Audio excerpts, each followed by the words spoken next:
my name is Sandra and I am a New York City public science teacher living in Brooklyn.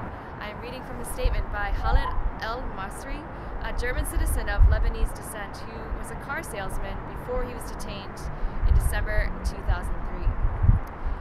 The U.S. policy of extraordinary rendition has a human face, and it is mine. I was born in Kuwait and raised in Lebanon. In 1985, I fled to Germany in search of a better life. I became a citizen and started my own family. I have 5 children. On December 31st, 2003, I took a bus from Germany to Macedonia. When we arrived, Macedonian agents confiscated my passport and detained me for 23 days. I was not allowed to contact anyone. I was forced to record a video saying I had been treated well. I was handcuffed, blindfolded, and taken to a building where I was severely beaten. My clothes were sliced from my body with a knife or scissors, and my underwear were forcibly removed. I was thrown to the floor, my hands pulled behind me, and a boot placed on my back. When my blindfold was removed, I saw men dressed in black wearing ski masks. I was put in a diaper, a belt with chains to my wrists and ankles, earmuffs, iPads, a blindfold, and a hood. I was thrown into a plane, my legs and arms spread-eagled and secured to the floor. I felt 2 injections and became nearly unconscious. I felt the plane take off, land, and take off. When we landed again, I was beaten and left in a dirty and cold concrete cell with a bottle of putrid water. I was taken to an interrogation room where I saw men dressed in the same black clothing and ski masks as before. They stripped and photographed me and took blood and urine samples. I was returned to the cell. The following night, my interrogations began. They asked me if I knew why I had been detained. I did not. They told me I was now in a country with no laws and did I understand what that meant.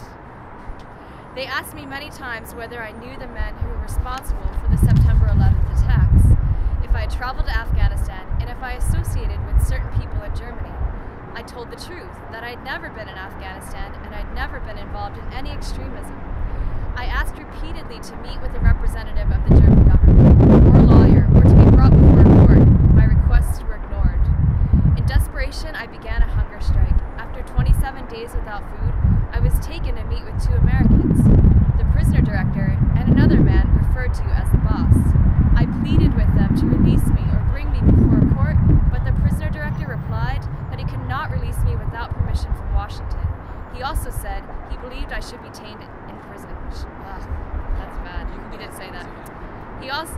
Start that paragraph over? No, you can do just a sentence. Okay. He also said he believed I should not be detained in the prison.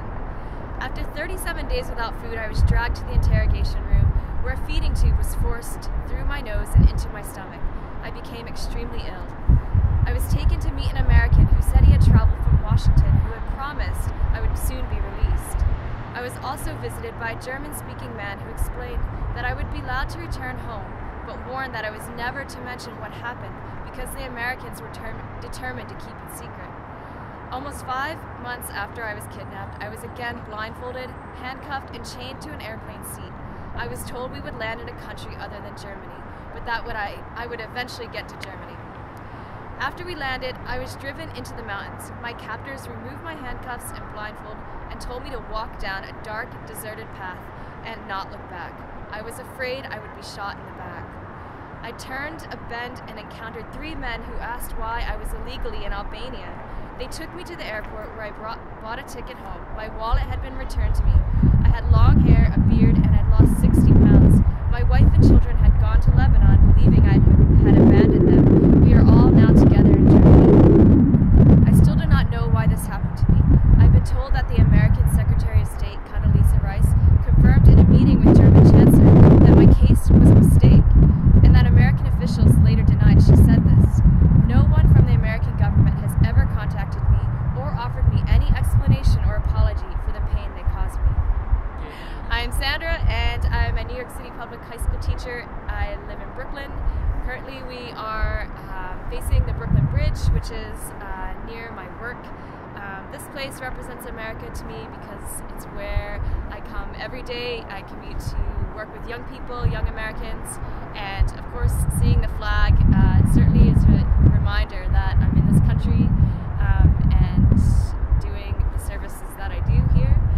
believe that we should be discussing torture. We should be talking about it because this is the country that people look towards to be the leaders, and we're not. We're not leading when we're breaking our own rules. We're not leading when we have all these secrets, and I just think that it's time that we reveal them and we start looking at better ways to get information, because we have the technology, we have the intelligence. We don't have to use torture in a way that in the end will only result in false information, because people are desperate and they're responding in a sense of desperation, which is not truth. It's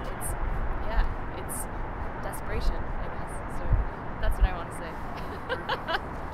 Perfect.